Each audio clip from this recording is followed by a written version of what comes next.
she's being told X, Y, and Z, and I don't think much of it's sticking. I think she just wants to. It's very important to pursue your passions, and if you're doing that, the risks are often not as great as they seem to be. So for me, when I thought about, leaving sobrang di ko pa mapaniwala. Maraming salamat sa suporta. Sana patuloy yung support. Alex Eala's coach's revelation of the devastating reality behind her tears has finally come to light, and it completely alters everything. Alexandra Eala, the golden girl of Philippine tennis and the hope of millions, sat in front of a wall of cameras just moments ago, her eyes swollen and red, and she apologized to a country she felt she had failed. The world watched in quiet. In real time, she broke down, calling herself a national hero and a disappointment. However, what you believe you know about that match is untrue. The doors reopened a few minutes after Alex had left the room, revealing the true story, one that was so horrific, agonizing, and heroic that it completely changed the scene. Because Alex Eala wasn't good enough, she didn't lose. Furthermore, she remained strong under duress. She lost because she was engaged in an invisible conflict. Your heart will be broken by what her coach revealed, but it will also be filled with pride. This is how the Philippine Women's Open came to be. The loss that wasn't really a loss, and the true story behind Alexandra Eala to fully comprehend the seriousness of what happened only 30 minutes ago. This wasn't just another obscure ITF event, so we need to go back in time and create the scene. This was the first time the WTA 125 circuit has ever set foot in the Philippines, and it was the Philippine Women's Open. The country watched Alex Eala mature in front of its eyes for years. At a young age, she left her family to train at the Rafa Nadal Academy in Spain. She went on to win the US Open Juniors, climb the rankings, break into the top 50, and become a ray of hope for a nation in need of a world-class tennis player. As a result, the excitement was overwhelming when it was revealed that she would finally compete in a professional event at home in Manila. In minutes, the tickets disappeared.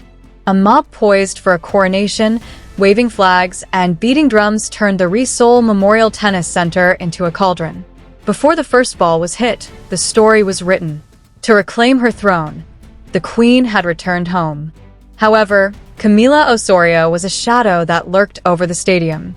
Known for her tough fighting style, grinding baseline game, and determination to let up, the Colombian powerhouse, a former top 35 player, wasn't in Manila to take a vacation. She arrived to triumph. And behind the smiles and well-written press releases, deep within the ILA camp, something was seriously wrong. In the second round, we started to notice it. The pause before Alex pushed off her left foot, the small limp between points. It was dismissed at the time as stiffness or anxiety. We stated she was young. She'll get over it.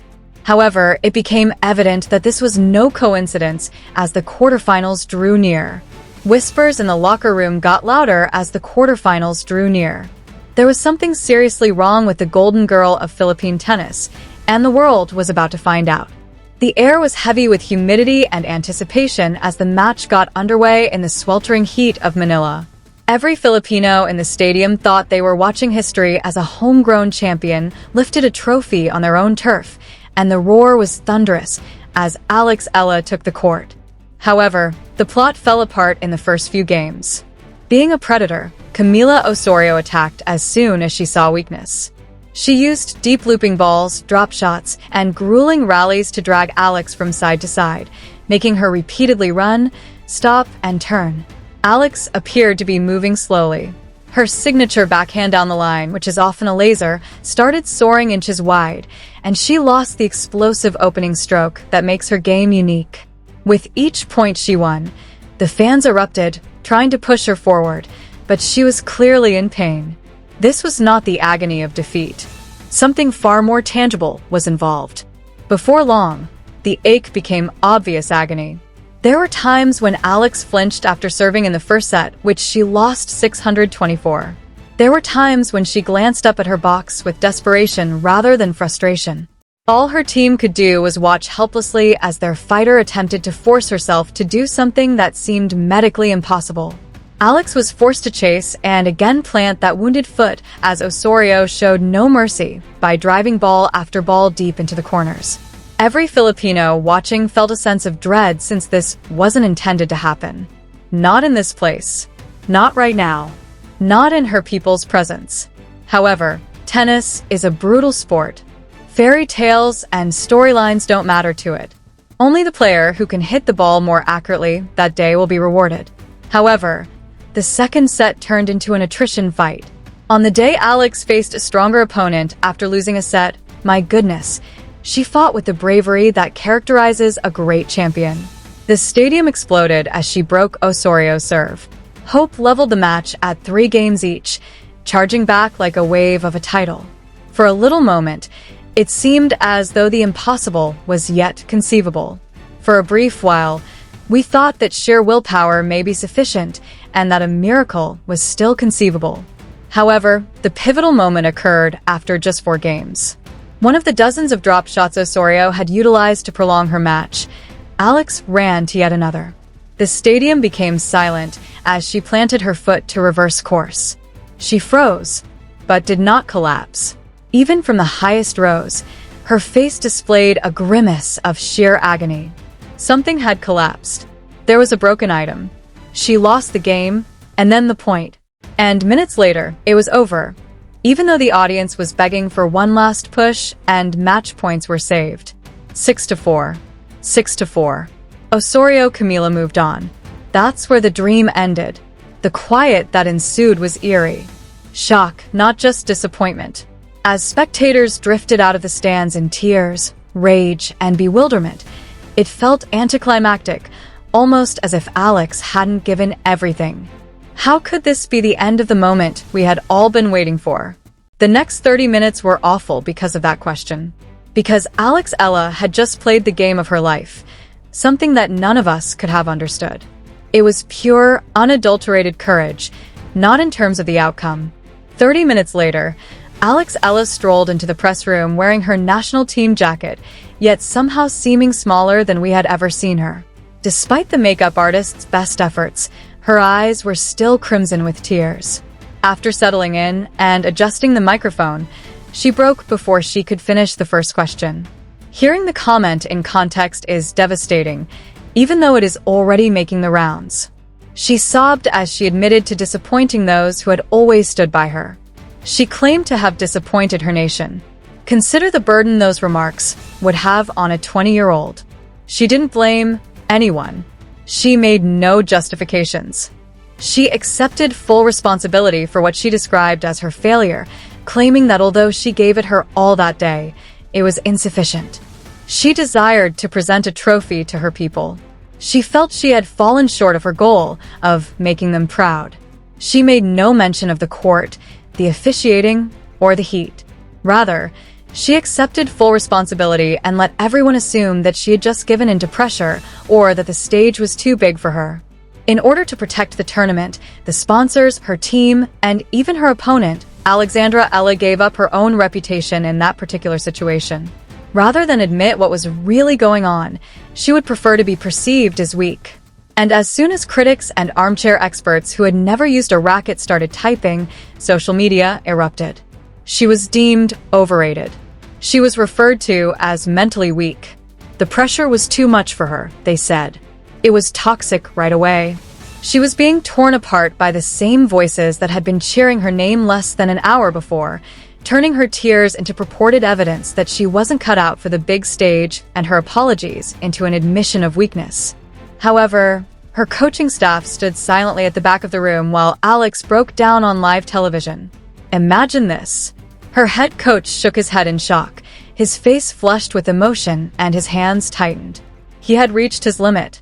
He couldn't stand by and see his player, his warrior, die on her sword to preserve a secret. He had promised her he would stay silent. He gave her his promise, but watching her kill herself in front of the world was excruciating. As Alex was led out of the room, sobbing, the coach stepped forward. He didn't wait to be called. He took the microphone and released a bombshell that would turn the tennis world upside down. What he revealed over the next 5 minutes broke everything we thought we knew about that battle, about Alexa, and about what it truly takes to be a champion. The room began to empty. Journalists were already closing their laptops, crafting headlines about Alex Eala breaking under pressure when the coach's voice thundered across the room. He told everyone to sit down. No one was leaving. He was going to tell them the truth if they wanted a tale. He wasn't upset with Alex. He felt bad for her. He claimed to have just heard her apologize, admit that she had failed the nation, and accept full responsibility. Then he stopped, looked directly into the camera, and said something that would have an impact on the sports industry. He stated, "What she didn't tell you is that she shouldn't have been walking that day, let alone playing professional tennis. She specifically forbade us from telling anyone." There was a gasp in the room. Reporters rushed to open laptops again. The recorders reactivated. Cameras spun around to focus on him. The truth then surfaced. Alex had sustained a grade 2 tear in her ankle ligaments during practice 3 days prior. Doctors advised her to stop. She was instructed to leave by the coach. Her relatives pleaded with her to step back. They performed MRI scans. Her ankle had doubled in size. To be able to put on shoes, she had to spend 6 hours a day in the physical therapy room. The ache was unbearable. Crutches would have been used by any regular individual. Then the coach held up his phone to the cameras. The picture was taken a few hours prior to the game. Alex's ankle was awful to look at, black and blue, and extensively wrapped. There was no denying the swelling. The state was hideous. At best, playing on an ankle like that is medically unwise, and at worst, it is dangerously hazardous, according to medical doctors who watched later. She refused to quit, even though there was a huge chance that a grade 2 tear would become a full rupture. The coach went on, tears welling up in his own eyes. Alex looked at him and told him her people were there. They had bought tickets. They were waiting. She would not quit. If she had to crawl, she would play. After receiving painkillers to get out of the tunnel, she battled a world-class opponent like Camila Osorio for 2 hours, essentially on one leg. There was complete stillness in the press room. A pin drop could be heard. Then, with emotion, the coach's voice broke and rose. He yelled, she didn't lose because she was weak, and slammed his hand down on the table. Her soul never broke, even if she lost because her body physically could not go any further. He claimed that the most selfless deed he had ever seen in his coaching career was the apology that the world just heard. She accepted responsibility since she didn't want to cause concern, conceal herself behind an injury, or jeopardize the competition. He made it clear that she is not a failure. In his whole coaching career, she is the most resilient athlete he has ever worked with. Give that some thought. Alexandra Eala was competing with a grade 2 ligament tear and injury that felt like walking on shattered glass, like a knife stabbing into your ankle with every push-off, while detractors analyzed her missed backhands and questioned her mindset. The pain is overwhelming, sickening, and blinding. She had to place that damaged foot on every comeback. Shock waves traveled through a compromised limb with each serve. Nevertheless, she never sought sympathy, never dramatized the suffering, and never summoned the trainer. She played while biting down on her mouthguard. She chased balls that were out of her reach. She battled for every point because she knew how important this event was to the Filipino people, the families who had saved for tickets, the little girls holding signs bearing her name, and the supporters who had been waiting decades to witness top-tier women's tennis played at home. She was aware that retreating would cause heartbreak. Instead, she decided to shatter her own body. And all of a sudden, that match is completely different. They weren't mistakes. They were wonders. She even made it to the ball. The score of 6-4 is not a loss. It demonstrates an unfathomable degree of skill and determination. It is world-class to defeat a top 100 player like Camila Osorio, who has defeated top 20 opponents and competed on Grand Slam stages in a close 2-set match on literally one leg. It is renowned. Osorio was aware of it as well. She held Alex's hand at the net for a longer period of time than normal, telling her that she saw the limp, calling her crazy for playing, and showing her respect. Osorio subtly referred to Alex as a tremendous competitor in her post-match interview, predicting that she would win the title for a very long time. And the truth is that the world of tennis is ready. The Grand Slam stages are ready. Awaiting you is destiny. Alex Eala will eventually do what she is capable of. Manila will be remembered as the day a champion was created rather than as a defeat. Although there are still medical developments and recuperation to come, the story's plot is clearly obvious. It's not a loss in the headline. The headline is a source of inspiration. Eala exemplifies the qualities of a true champion. The argument starts now. Should the coach have maintained her privacy, even if it meant passing unfair judgment, or was it appropriate to disclose her injury? Was Alex bold or rash? There are no simple solutions. Please share your thoughts in the comments. Share your thoughts with us. The sports world will be discussing this for a very long time because it is one of those instances where sacrifice and bravery come together. You must subscribe to this channel if you want to see the stories that the mainstream media ignores.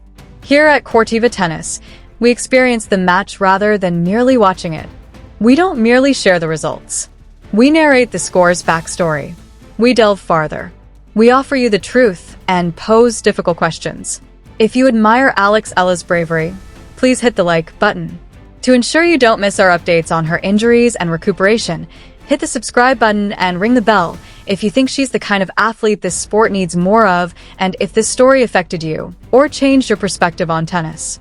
We'll provide you with in-depth analysis on the implications of this event for her future career, as well as exclusive coverage and, whenever feasible, input from her staff. Send this video to every tennis enthusiast you know, to every Filipino who should hear this tale, and to anyone who needs a reminder of what true bravery looks like.